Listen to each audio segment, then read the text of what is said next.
Mm. So, ano nang pakiramdam na parang papunta ka na dun sa hindi ka na NBSB?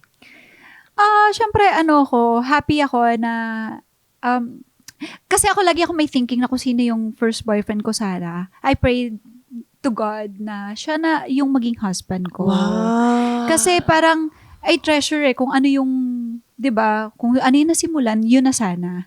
Pero yun nga, Oh my katulad God. ng, Sana, oo. 'di ba kasi ang hirap na masaktan ka lang ulit, tapos panibagong, kikilalanin mo na naman yung panibagong tao, 'di ba? Yung parang minsan nakakapagod na ulit magjowa. Siguro hindi ko lang Ulit alam, na siguro naman.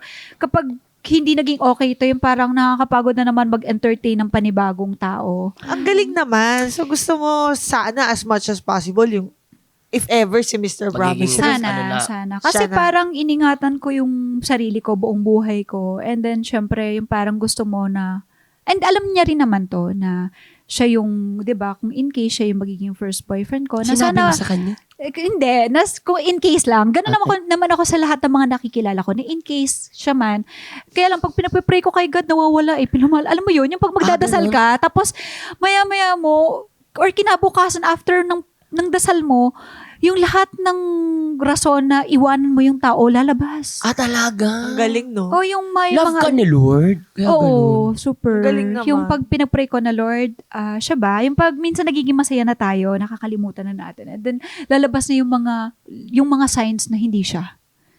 Ganon.